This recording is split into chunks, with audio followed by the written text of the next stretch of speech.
like a family is not the same as a family.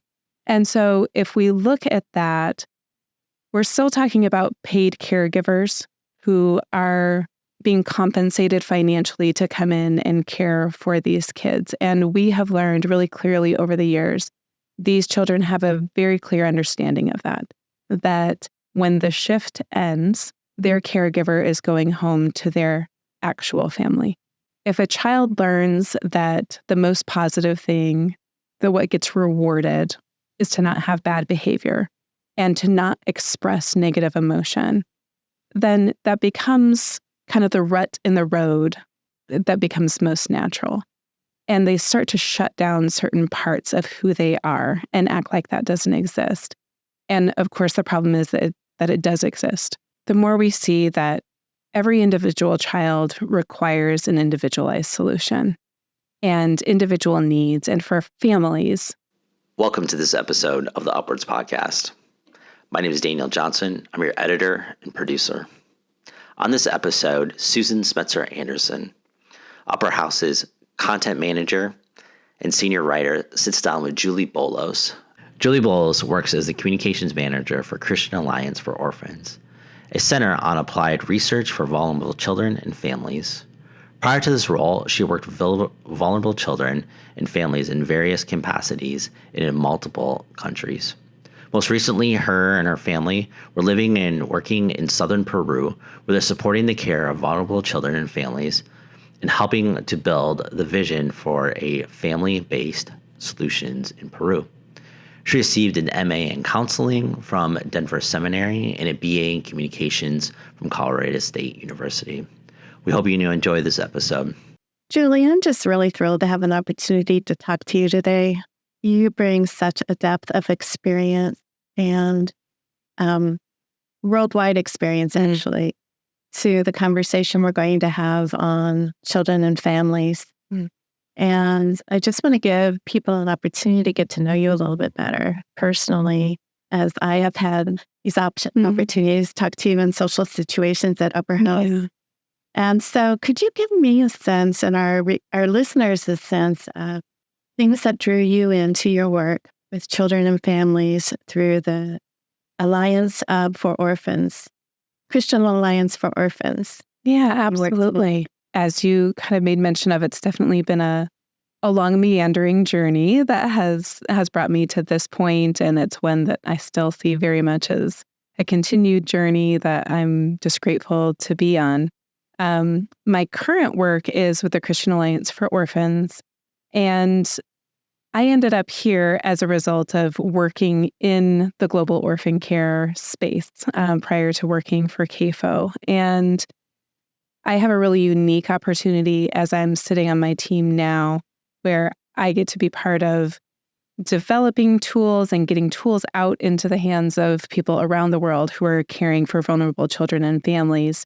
And I was the receiver, I was the recipient of that information and those tools, and it really had such a great impact on our work. So prior to working for CAFO, my husband, Tony, and I were working down in Peru, South America, for an organization called New Hope Peru, which was established in the mid-90s, as a children's home for vulnerable children that were living on the street at that point. And over the last 25 years, it has grown and changed and is really now very focused on family-based solutions for children who are not in the care of their parents for whatever reason. And those reasons really run the gamut. It's a broad set of issues that bring kids to New Hope, but we're really focused on family-based solutions as a result of what we've learned along the way. What did you learn along the way as you were working with orphans? And a lot of people are familiar with orphanages. Mm-hmm. Yeah, maybe the abstract. What did you learn about the effectiveness of orphanages in helping children grow and become working, thriving adults?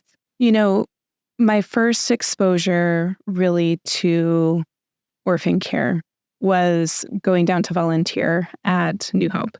I went shortly after I finished my master's degree in counseling I was ready to step aside from the books and the deep study and just do something really practical.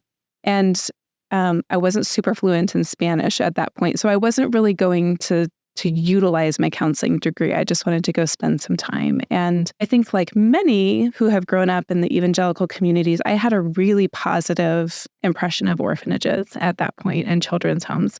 The institutions I was familiar with and New Hope itself had been established by God-loving, God-fearing individuals who had given their lives to missions, were opening a care facility for kids who needed physical and emotional shelter, and were also providing spiritual care along the way and introducing them to a God who loves them. And so my initial impression was very positive, and seeing the way that the program had been built to account for all of these various needs. And I knew the intention, I knew the deep love for every individual child that was a part of New Hope's work.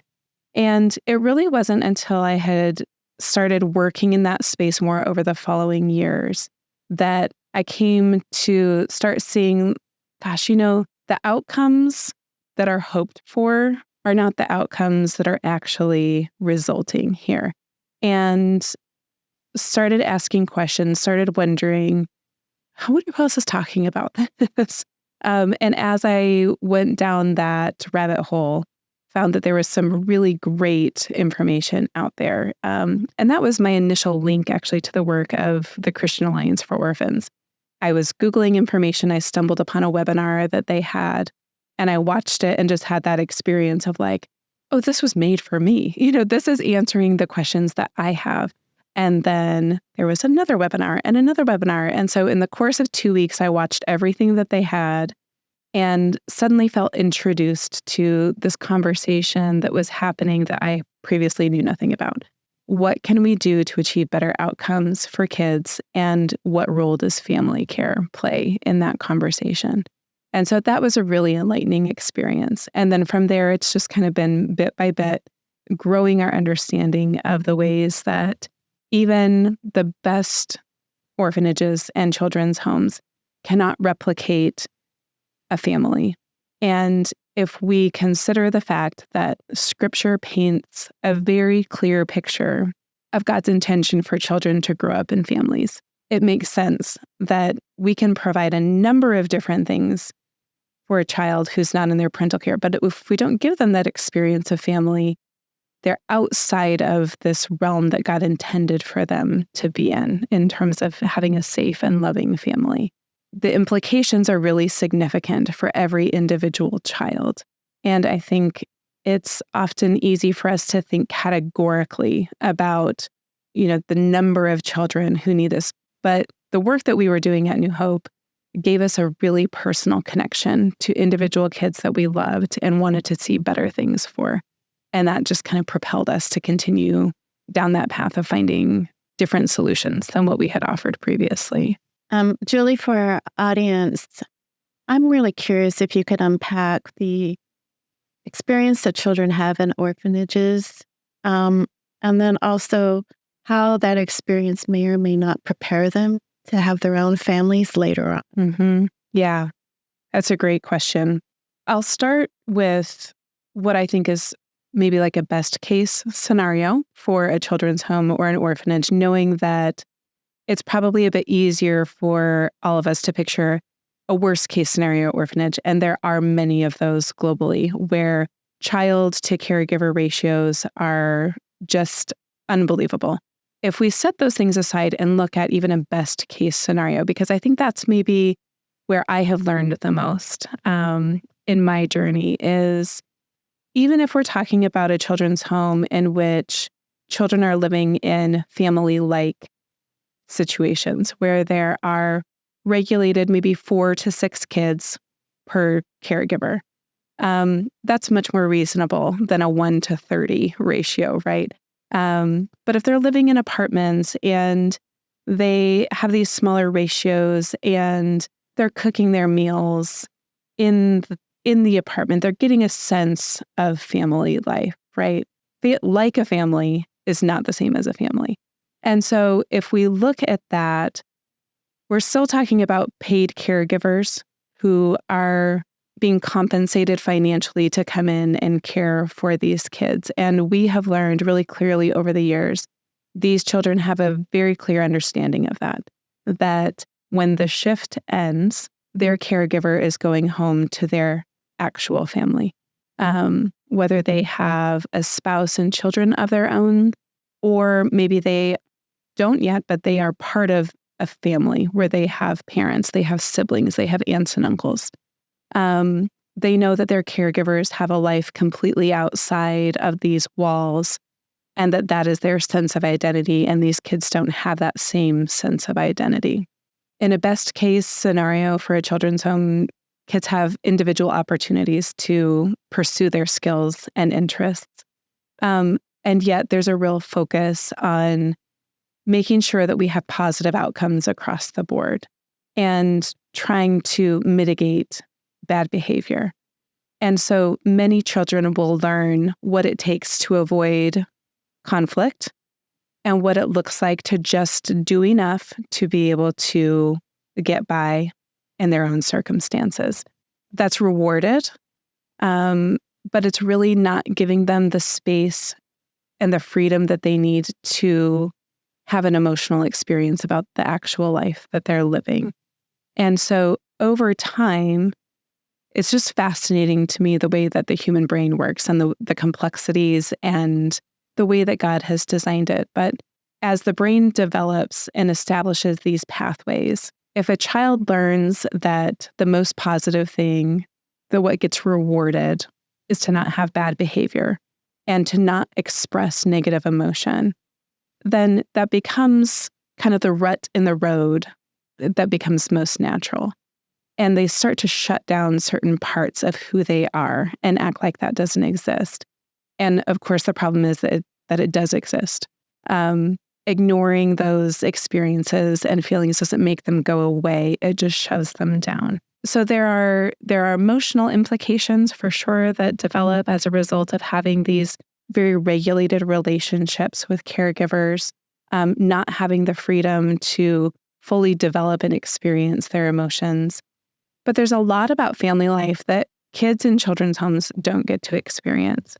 And if we think of the number of things that, we have 3 kids of our own, and some of the challenging experiences for many parents, right, that we believe are really important for child development, but they're tricky, like taking a toddler out to eat in a restaurant, taking your children along for a family visit, maybe with an elderly relative, where they're just expected to sit there and pretty much be bored, but they're learning how to go about these social norms. Or I prefer to go grocery shopping on my own, but when I take my kids with me, they've had to learn that experience of, you got to follow me around. We're going to get what we need. You're not going to be able to put what you want into the cart all the time. And then we're going to stand in the checkout line and it's going to be pretty boring. These are life skills that most children in care facilities are not developing along the way. It is really interesting, isn't it? Because, and on the one hand, it's like, well, who in their right mind would say, let me take all of these children out with me, right? But there are these skills that they're not developing to understand what role they play in greater society or what tolerance level they need to develop. Because when we come up against these obstacles and these, adverse situations, right? Whether it's a child learning to eat in a restaurant, if it's something mild like that, like we learn as we do it more and more. But for a child who's had no experience in that whatsoever, it's not just a lack of life skill for that particular thing, but also their brains have not had a chance to normalize an experience like that and develop a tolerance for being exposed to those kinds of things, which is just so interesting. Well, and when I think about my 2 children who are both adopted, one child, both daughters, adopted from China. She was 19 months old when we brought her home. Yeah. And I vividly remember some very unexpected experience I had with her because her experience in the orphanage was always to be on a hard floor, tile, concrete. Yeah. She never went outdoors as far as I could tell. And like running in grass. And the way we found that out is we brought her home, took her outdoors. She was barefoot. I put her on the grass and she started screaming. Yeah. Because it was such a foreign sensation. I don't know what this is. This was terrifying to her. And so all of these experiences that to us are kind of like normal and easy, for her were anxiety provoking. And of course, she adapted very quickly. She was a very adaptable child, but it was really eye-opening for me. Yeah, absolutely. Because there is this routine life that frequently works very well in an institutional setting where there's a real shortage of those sensory experiences. There's not a lot of diversity of opinions. There's not a lot of personal expression. And so then there's just a flood of new things when a child steps outside those walls. And I think what you bring up is really important because for a child who's adopted at a young age, they get introduced to those things at a young age. For children who spend the majority of their childhood in an institution, it's not until they leave and are establishing an independent life that they're brushing up against many of these things. And there's just not a lot of context for how to engage a world that's so different from what they've had in an institutionalized setting before. And when you're talking about a family versus a staff caregiver, my thoughts went with that is that in a family, you're 24/7. You're always like seeing how that child's reacting to certain things, certain foods. How do they negotiate public experiences? Taking her to the store. She was very afraid of anything that was taller than her. But I could see how if you're a shift worker and you only saw them at certain times of the day and you don't really pay attention, some of those patterns of behavior get lost. And that means that you're also not able to really help other people understand them.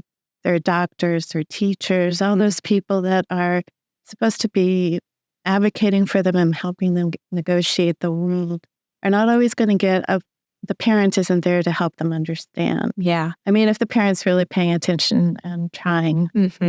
Yeah, absolutely. I think in my own parenting journey, right, we learn these things of it's not always what seems significant that is significant. There are these seemingly insignificant things that taken in a different angle or seen in a different scenario helps you to realize, oh, there's actually something bigger going on here that I need to pay attention to. And when you do have shift workers, they're not getting that complete picture and they're not always looking for it. You know, I think it's a job and they're coming, and many times there are staffing situations that incentivize them to just keep things calm. There are, in terms of like reporting structures, similar to some of the conversations that are happening now about like the healthcare industry, where sometimes healthcare givers are disincentivized from letting people know when things aren't going well because they're at risk of losing their job, right? If mistakes are made. Many times caregivers can find themselves in a similar situation where they may be seeing behaviors that are troubling. They may be finding, all kinds of different things. And they may feel threatened, like, no, it's better for me to just get through this shift and get home. I don't need to report this. This isn't a big thing until further down the road, you realize actually they have had some of these pieces of the puzzle, but nobody was there to really put it all together and see what was going on earlier. And so it does, it provides a more fractured view of each individual child. And there's not the same level of cohesiveness that you would get in a family structure. So in the work that you're doing, what I'm really curious about is what has the research shown you about trauma, which all of us have trauma of some sort in our lives, but some children have a lot of trauma. So what has the research shown you about trauma and the mitigating effects of having a child surrounded by a family when it comes to dealing with trauma? Yeah. The many studies into trauma are so fascinating, and there's so much even beyond, where I'm at with my understanding of it. One thing that's interesting with that is I did my master's degree in counseling from 2003 to 2005. And there was really nothing in my program about trauma, right? There was post-traumatic stress disorder and talking about, the trauma that could trigger something like that. But trauma was really not part of the landscape at that point even. And since then, it's kind of just been this growing snowball avalanche effect of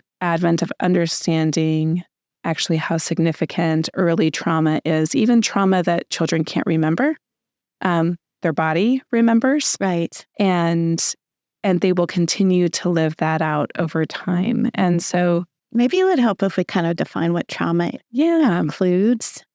Yeah, absolutely. There are a number of different ways of thinking about trauma, but I think it's helpful to distinguish between an event that there can be a certain thing that happens to us, right? And it can become a traumatic event, and then sometimes it's not a traumatic event. It sometimes depends on how we process what has happened and whether we're given a chance to process what has happened. Because these experiences, they do live within us, and the way that our brain makes sense of them and where they house that information, it really it affects how we're able to move forward. And so if we think of trauma as really an adverse experience that happens to an individual that is not able to be fully processed and gets stuck, in a way of speaking, it gets stuck and it starts to change and impact the way that our brain is able to process other information. And so when we have traumatic experiences, it's essential that we find a way of processing those things. And it can be tricky when we're talking about children who may have experienced traumatic events that they don't remember. They may not have the skills at that particular age to be able to process it. And so we look at other aspects of brain development and child development of what does it look like to have positive interactions, whether that's between a child and a caregiver, between a child and the community around them. How do we utilize play as a method for them to express what they have been through? Simply having the opportunity to get to role play the experience, to get it out, to talk about it some way, helps to form and shape that traumatic experience. It gives us a bit of ownership, so to speak, over what has happened. It's like a bit of power. Yeah. Like if you're able to express it and then work with somebody to reframe it in a way that is growth producing. Yeah. That is very empowering. Yeah. But that takes time too. It does take time. And it's no one way to do any of this either. Yeah. And I think having appropriate expectations too, right, is that as we process things, no amount of processing can reduce the significance of something that has happened to us or to a child. But it does change how we can think about it and our ability to overcome it and to continue developing beyond that. And so I think for many parents and adults who are connected with kids, we're familiar with the way that children tend to what's sometimes called ruminating on telling something that has happened to them, right? And it's actually such a great way of children learning to, and they don't even have to learn it. Many children just come by it naturally, right? They're just talking about this troubling thing that happened to them, and they say it again and again and again. And whether it's losing their stuffed animal at the airport, and this very important thing to them is no longer a part of their life, or being able to recount a scary experience of maybe being in a car accident, or we lived through this. My daughters and I, we were on a family hike out in Utah, and the area that we were hiking was prone to rock slides. And having grown up in Colorado, I think I had a bit of a haughty perspective, okay, yeah, this never happens, but thanks for the warning. Well, lo and behold, we found ourselves in a rock slide. It was just my daughters and I in this moment when this happened. And it was, even as an adult, it was a very terrifying experience knowing that we needed to find cover. There were large rocks that were headed our way. And so we're sheltering together and we're covering our heads. We're doing all the protocol things, right? And there are rocks flying past us and really a very scary situation for us. But we were about 2/3 of the way up the mountain. And so at that point, we had to figure out with my daughters, well, we have 1/3 of the way left to go and to get to this cave we're headed to, or we have to go 2/3 of the way back down. But either way, we've got to move. And so it was interesting for me to live this with my girls and to see what it was like for them to, right there in that moment, tell me what happened just now. And they're getting their first to go. And then we made it to the top and they didn't want to go back down. Well, we had to. There's only one way down. But letting them retell again at the top what happened and what it felt like. And then we're talking about it on the way down, what it felt like. And we're talking about it that night, what happened and what it felt like. And they called my parents and told them what had happened and what it felt like. Yeah. But over time, with each retelling, they're able to process it. They're able to get it out. And we're able to frame things up a little bit of being able to move from that was really scary. And for a while, we didn't know if we were going to be okay to that was really scary. And we did the things that we knew we needed to do. And we're okay. And we're on this side of it. And we can talk about those feelings. And it's a long-winded example of what it looks like to have a chance to fully process something that could be a traumatic experience. But I think, you hear the word trauma applied to a lot of situations now, as we were talking about this kind of avalanche of trauma. Maybe it's over-applied now to many different situations being considered traumatic. But if we think about a traumatic situation being something that really interferes with normal functioning and normal processing, we have tools to be able to process something so that it becomes a difficult experience, but it's maybe not traumatic in the lasting effects that it has on how we're formed, how we're processing the world around us. What you're talking about also reminds me of the book, The Body Keeps the Score. Absolutely. Which I highly recommend. Yeah. Anybody is interested in learning more about how our experiences actually impact our physical well-being. Yeah. But I love the example that you shared just because it shows how being in a family, you have these people you can talk with who will help you think out loud, but also kind of move through something because you're not going anywhere, you're together. Yeah. So that is a good example of what a family can provide. Yeah. And so in your work, you have seen that families are basically an advantage to have versus being in an institution. And I wonder if you can talk a little bit more about how churches and the church communities that you're aware of, both in the United States and around the world, have taken steps to kind of move away from the orphanage model and move towards something that is more supportive of families. Yeah, it's a really interesting shift that is happening within the Christian church, both the American Christian church and globally, as we're starting to understand a little bit more about the impact of children growing up in institutionalized care, just how central family is to God's plan for children. And so for a long time, the American Christian church has been really supportive and influential in caring for orphaned and vulnerable children through orphanages and children's homes. And many churches have, a particular children's home that they've established a mission partnership with, and they'll take short-term mission trips and maybe do like a child sponsorship program, and really believing the very best that this is good care that we are supporting for these kids. And as the research is coming along and really affirming what Scripture shows us about God's intention for children, it forces some questions to the church of, are we really doing the best for vulnerable children by supporting these models? And what would it look like for us to zero in on and really support family-based solutions for kids? I think something that is interesting in all of this is we have our own attachments many times to care provision for kids. We have our own perceptions of orphanages or children's homes, child sponsorship programs. It often does a lot for us as the donor, to be a child sponsor for a child in a children's home.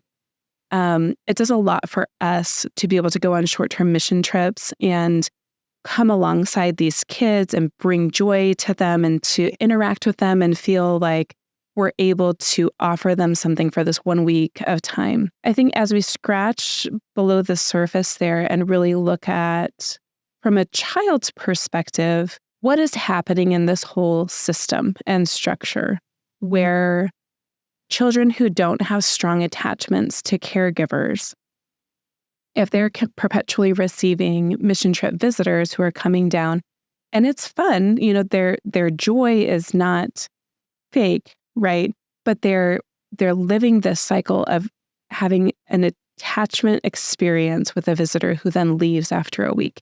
And then there's somebody else, and then they leave for a week. Again, if we contrast that with what it looks like in a family, right? When we have visitors who come over to our house, often they're personal friends of ours, and our kids will come to the door and say hello. Our older kids might shake their hands, but it's usually more of kind of a like, hi, we're glad you're here. And our kids will talk with us at the family table.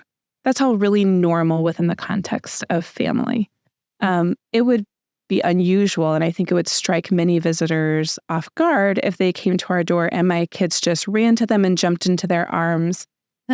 Super warm and welcoming of just like, we can't wait for you to be here. Will you play with us? Will you, that would be unusual to see in a family home because our kids have primary attachments to us.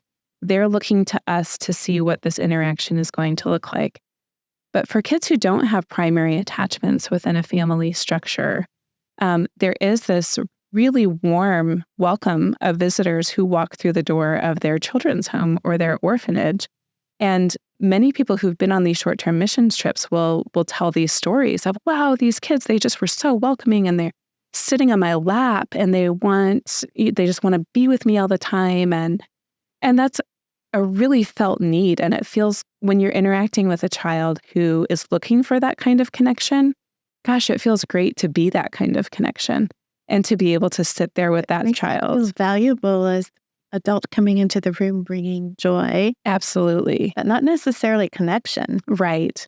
And I think if we think of it like in terms of meeting needs, these children absolutely have a need for connection and attachment. But if we think of it as having like a need for water or food, right? A short-term mission trip visitor is really giving them one water bottle that's going to run out pretty quickly. Mm-hmm. It's one snack, whereas what they need is a sustainable source of safe drinking water or, metaphorically speaking.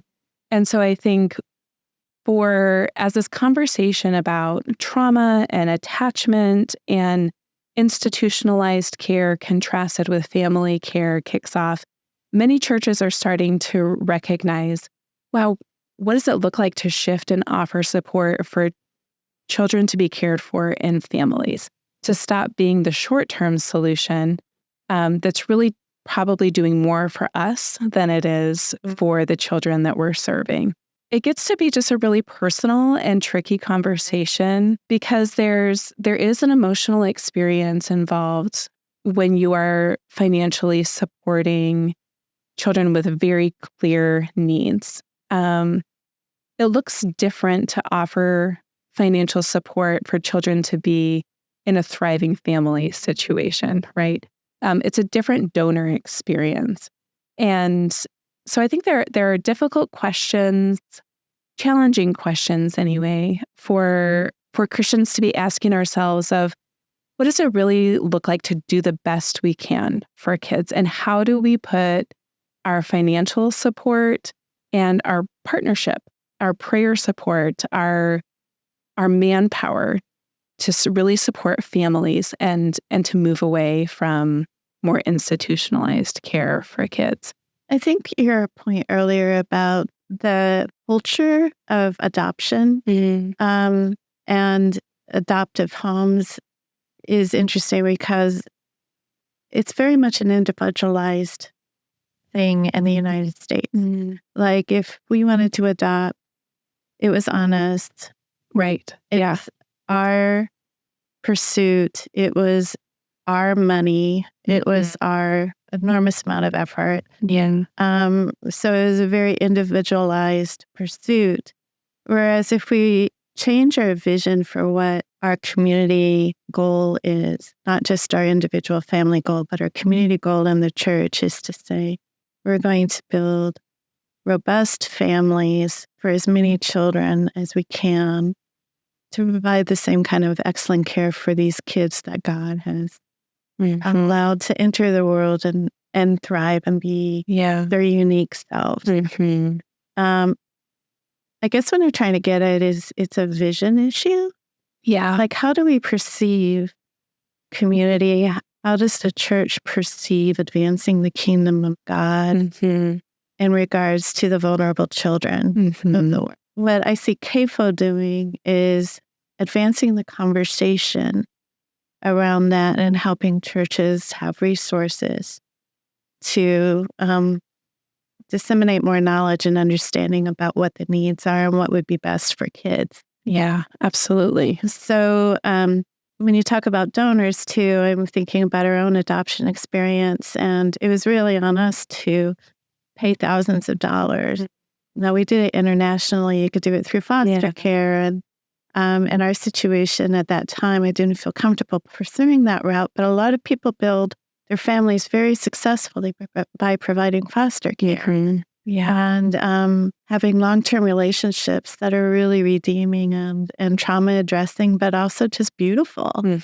And so what I'm curious about is, are you familiar with churches who have grasped this as part of their vision and have created ways to fund adoptions or help support families who are bringing new children into their home whose needs are going to emerge over time?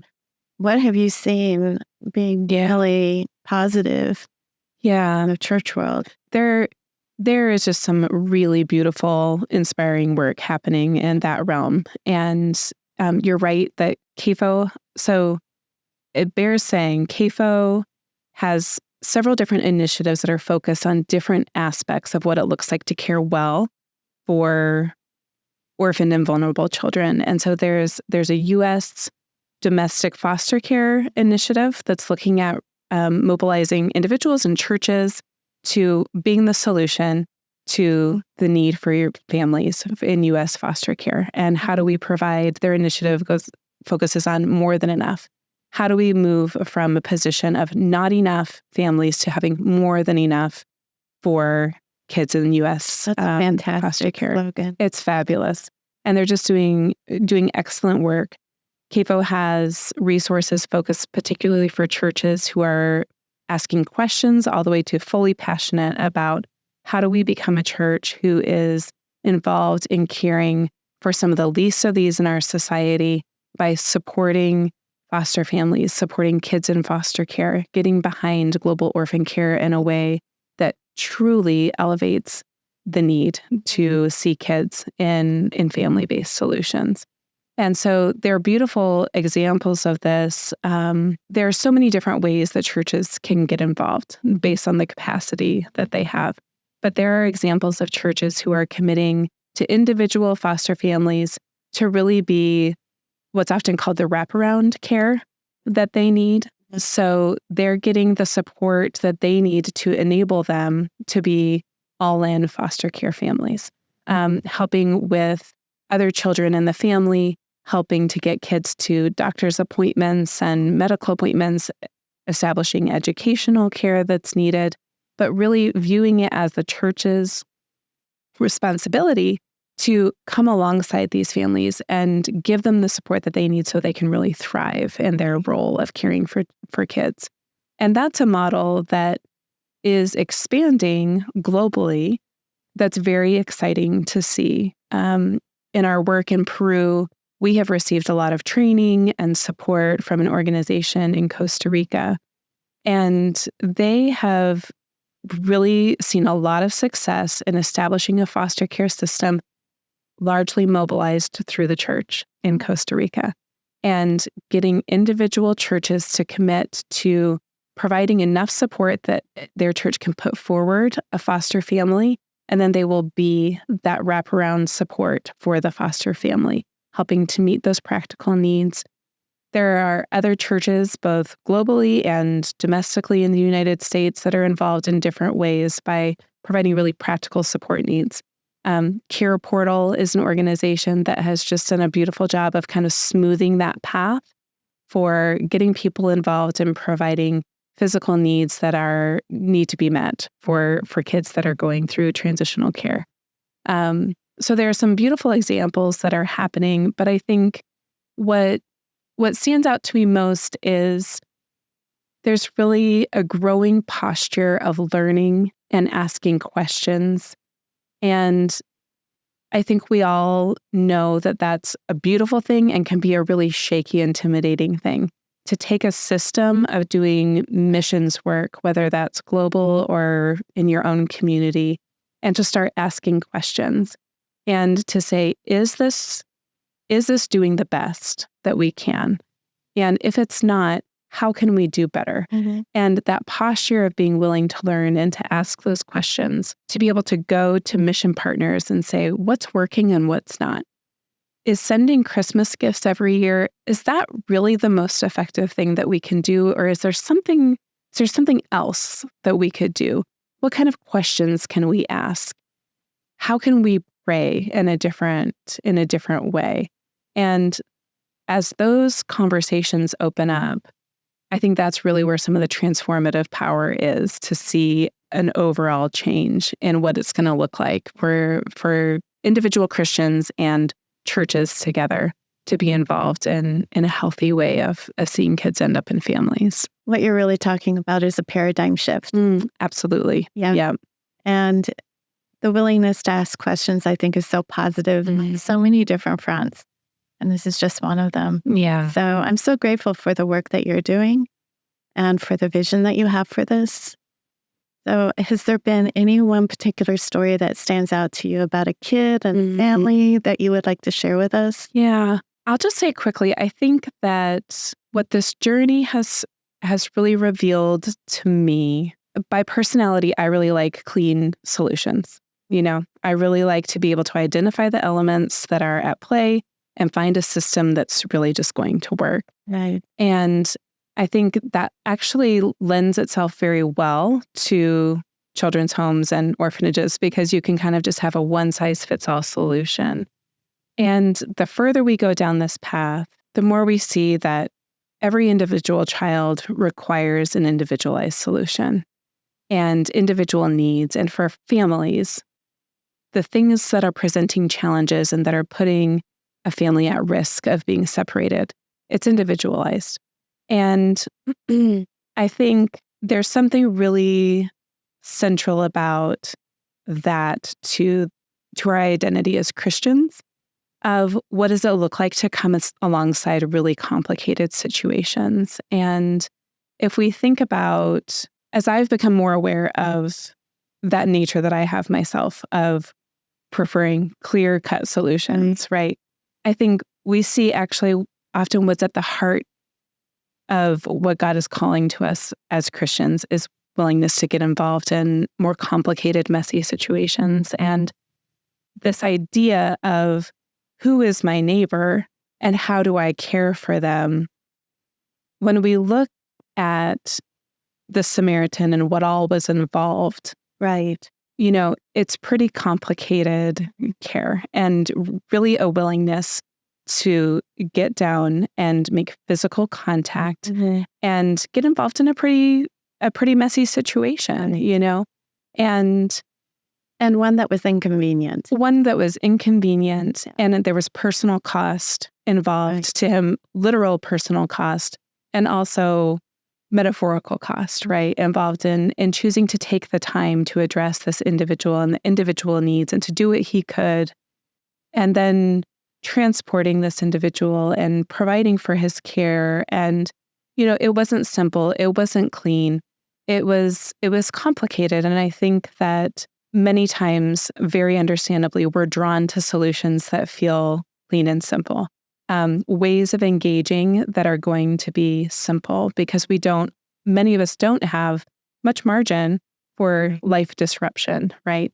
But I think at the heart of this example that Jesus chose to give us in response to this question of who is my neighbor, I think he paints a picture of not only who is my neighbor, but what does it look like to care well for my neighbor? And it's likely to be pretty complicated. It's likely to be inconvenient, and it's likely to be pretty challenging and distressing. And sometimes choosing to care well for our neighbors, especially when we're talking about vulnerable individuals in the world, it's unsettling. And it brings us a front row seat to things that maybe we didn't actually want to see when we set out to do this. I just really appreciate you saying that. I'm going to interrupt you just because I think about the cost of caring for somebody. Yeah. I mean, not the financial cost, but the emotional cost. And when we adopted our kids, we were also saying yes to what we would never be able to know ahead of time. Yeah. Right? Yeah. That's whenever you build a family, whenever you have a child, you're saying yes to a new person who's going to bring with them a whole set of gifts, but also some things that are really hard to deal with or things that are going to be their challenges throughout their life. And I think asking ourselves, am I willing to pay that price, is a really good question, and not to beat ourselves up with our answers, because some of us can only do so much and we know our limit. Yeah. Asking the question of ourselves and asking the question of our community, I think is partly what we need to be doing. Yeah. You had asked if there are any particular, stories or situations that stick out to me. And one that comes to mind is something that Tony and I often talk about and retell because it really has just left such an impression on us. But when we were living in Peru and working at New Hope, we would receive mission teams from churches that would come down, and we were in the middle of a week like that. And this church had done a number of different things throughout the week, including a lot of sports activities and things and with the kids. And so there was one evening at the tail end of that week where there was a big volleyball game happening, and one of our teenage girls that lives at New Hope was sitting off by herself kind of at the end of the sports area and looked pretty down. And so Tony went over to her and was expecting to hear that what was bothering her was either boyfriend drama or friendship drama. Sat down and started talking with her. And as they started talking, she opened up with Tony and said, what's really bothering me is that I'm here and we've had this great week with this group of families that came down from the United States to do all this for us, and we've had really a really fun week. And yet I'm sitting here and it hurts because I realize that really what I want more than anything is to be in a family like I see here, these families who have come down to serve together. And I look around and I just know what I really want is to be part of a family. And at that point, another one of our teenage girls had come to join them, and she's listening, and she reached over and put her arm around her and just said, "That's what we all want. It's what we all want." And that was a really clarifying moment for us of seeing what the lived experience is for these kids, that they can very clearly name it and see it for what it is. That for these girls, the other side of their lived experience is that within the community where New Hope sits, our kids tell us that their neighborhood friends, right, from school will say, "Wow, you're so lucky to live there. It's so nice. You have that super nice soccer field, and you have volleyball courts, and you have volleyballs and soccer balls to play with that aren't just flat all the time, right? You have all your needs met. Your accommodations are really nice. We have a lovely facility. The kitchens are well kept up and they're fully furnished. And, we do what we can to provide a great living experience for these kids. So for their peers from the outside are looking in saying, wow, it's so nice, everything that you have. You're so lucky to live there. And they're reckoning with this reality of my physical needs are met so well here. I know that I'm loved and cared about by the staff, and yet I have this longing inside of me to be part of a family. Thank you for listening to the Upwards podcast. You can find more information about Upper House at upperhouse.org, where we have a full list of events, a media library, and you can find out more about our space. Go forth and do good.